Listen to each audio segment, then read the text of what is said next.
You know, when you sent over all these articles about hurricanes, I have to admit I wasn't really expecting to get so caught up on the psychology of it all. Yeah, it's one of those things, right? It's easy to overlook the human cost when you're focused on the physical damage. Exactly. It's all about the wind and the water. But then you've got this other storm kind of brewing inside people long after the sky's clear. This 2021 study from Social Science and Medicine. This one really got me thinking. They found that just believing you've got access to some nice green spaces can actually make a difference in your mental health after a hurricane. Really interesting stuff. That particular study was looking at the aftermath of Hurricane Harvey in Houston, specifically how green spaces played into whether someone was more or less likely to experience probable PTSD. Okay, now hold on a sec. For those of us who aren't, researchers and scientists, what exactly are we talking about when we say probable PTSD? Good question. Essentially, it means that someone's showing many of the same symptoms you would expect with PTSD, things like intrusive thoughts, anxiety, avoiding certain situations, Hmm. but they haven't necessarily been clinically diagnosed with PTSD. Okay, so it's like they're somewhere on that spectrum of trauma response. Exactly. And what's fascinating is the researchers found that people who felt their neighborhoods had access to better quality green spaces, they were significantly less likely to experience those probable PTSD symptoms. And the numbers are pretty compelling. Basically, what they found was that the prevalence of probable PTSD was lower in those with access to those green spaces, even when they accounted for things like how much damage their homes sustained or how much money they made. So even if someone went through a really, really rough time during the hurricane, just having somewhere like a nice park to go to could still have a protective effect on their mental health. That's what this research is pointing to, yeah. And it gets at the heart of why we're doing this deep dive today right there. Yeah.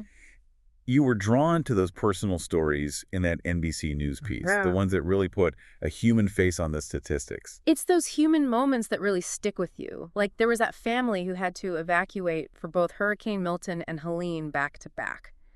Imagine trying to stay strong for your kids when you're staring down two Category 5 storms just weeks apart. It's not even just the immediate threat, is it? It's knowing that another storm could be right around the corner. That New York Times article, they described it as waiting for the ball to drop. Powerful imagery. It's that feeling you get after a scary movie, only it's your life and it's real. And that See You Anschutz article, the one with the doctor who is battling leukemia while facing down another hurricane, talk about layers of stress. Absolutely. And that's what makes this whole green space angle so fascinating.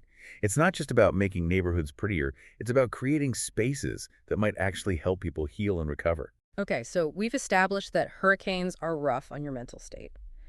But how do green spaces help?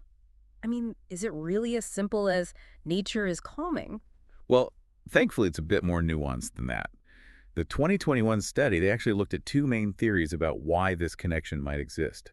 The first is attention restoration theory. Basically, the idea is that our brains are kind of hardwired to stay alert, especially when we're facing down danger. Which makes sense during a hurricane. Your survival kind of depends on you paying attention, right? Exactly. Problem is, that constant vigilance, it takes a toll. Attention restoration theory, it suggests that green spaces give our brains a break from being on all the time, which lets us restore our focus and think more clearly. Like hitting the reset button. Exactly. And then you've got stress reduction theory, which is all about how nature affects us physically. Being in green spaces has been shown to actually lower your stress hormones, like cortisol, even reduce your blood pressure, like a mini vacation for your body and mind. Sign me up. So we're talking about these green spaces being these little oases of calm in our hectic world. In a way, yeah. And what's really interesting is that the 2021 study found a connection between having access to green spaces, what they called emotional resilience, and that lower likelihood of PTSD we talked about. Emotional resilience. So like your ability to bounce back from tough times. Exactly. So it's not just about feeling calmer in that moment. Hmm. It's about building up your capacity to deal with stress and trauma in general. Okay, now that makes a lot of sense. This is where I get a little lost, though. What exactly did they mean by perceived quality of green spaces? Isn't a patch of grass, any patch of grass, better than nothing? That's where it gets interesting. So they actually use both objective and subjective measures of green space. Objective being things like using satellite images to measure how much actual greenery there is, and then subjective being focused on how people actually experience those spaces. So someone could live near a park but still not feel like it's a valuable green space to them. Exactly. That perceived quality really matters. It's about things like how safe you feel in that space, if it's well-maintained, even just personal preference. One person's idea of a restorative green space might be someone else's anxiety trigger. It's all about that personal connection to nature. You got it. And while we're talking about connections, it's kind of interesting what they didn't find. See, they were also exploring if maybe green spaces helped reduce PTSD because they helped build stronger community ties, like the park brings people together, that kind of thing. But that connection, it wasn't as strong as they expected. So maybe it's more about that individual experience of nature, that feeling of, I don't know, finding some peace in something bigger than yourself. Yeah, I think you're onto something. And it made me think about that 2007 study from the American Journal of Public Health, the one on the mental health effects of the 2004 Florida hurricanes. The one that found that PTSD rates were actually lower than they expected after those hurricanes. That's the one. Now, that study wasn't about green spaces or anything, but it did point out how important timing and context are when you're doing this kind of research. Different disasters, different communities, different responses. So what you're saying is that every hurricane is unique when it comes to how it affects people psychologically. I think so, yeah. And that's why I think this research on green spaces is so important. It might actually give us a way to reduce those negative impacts no matter what the circumstances are. And that's what makes the focus on perceived quality in that 2021 study so interesting. Yeah, it's not like just plopping down some random patch of glass is going to magically heal a community. Definitely not. Yeah. It's got to be more intentional than that, right? These green spaces have to be more than just like nice to look at. They need to feel safe, welcoming, restorative. Which makes me think about that woman from the NBC article, the one who was so devastated about the damage to the beaches. Oh, right, yeah. Beaches, they're definitely green spaces too, even if we don't always think of them that way. It's all about that connection to nature, right? Yeah. Feeling that sense of peace, that expansiveness, especially after something as crazy and destructive as a hurricane. For sure. And it brings up another good point that study didn't really touch on. Could the actual type of green space change how much it helps your mental health? Like, is a community garden going to be just as helpful as a huge national park? Or how about just a street with a bunch of trees? Is that enough to make a difference? Good question. I mean, we know from the research that even just believing you have access to good quality green space can have a positive effect. Exactly. But there's still a lot we don't know about the specifics. Like what makes one green space more impactful than another? We're just starting to scratch the surface. And that's where maybe our listeners can do a little research of their own. There you go. Pay attention next time you're in nature. Which parts of it bring you the most peace? What makes you feel the most clear-headed, the most joyful? Is it a big group of trees or the sound of water or the smell of fresh cut grass? What is it about that particular green space that makes it feel restorative to you? I love that. It's like we're crowdsourcing well-being or something.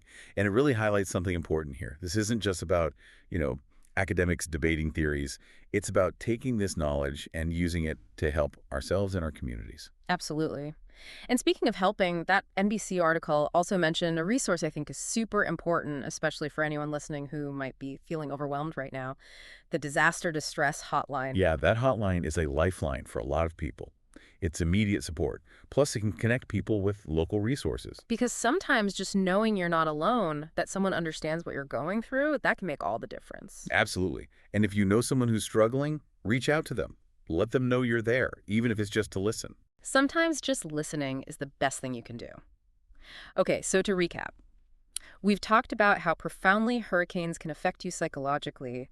We've explored this fascinating research suggesting that green spaces can be really helpful in recovering from those events. And we've talked about how important that individual connection, that personal experience, is when you're looking for spaces that feel restorative. And we've also acknowledged that there's still a lot we don't know.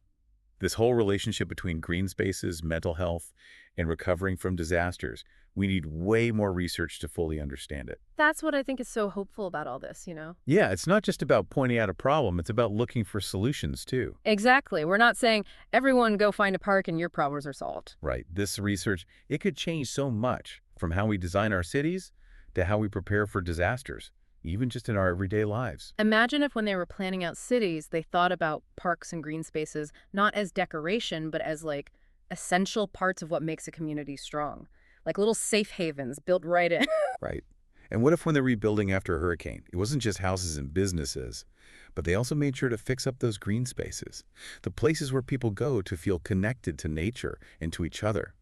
And it doesn't even have to be a hurricane. Even if you don't live somewhere that has to deal with those kinds of storms, we can all use a little more green in our lives, right? Right. A walk in the park, a little garden, even just some houseplants. Absolutely. And I think it's what we've really uncovered here. It's not just about making it through hurricane season. It's about learning to be more resilient in general, Hmm. more aware, more connected to the natural world. It's about that connection between our mental health and our physical health, and realizing that sometimes the simplest things, like getting out in nature, can have a huge impact. So before we wrap up this deep dive, I want to leave you with this. Yeah. How can you bring a little more green into your life? And I don't mean just for the agram. I mean for your own well-being. Something to think about. Who knows? You might just learn something new about yourself and the world around you. Thanks for joining us for this deep dive. We'll see you next time.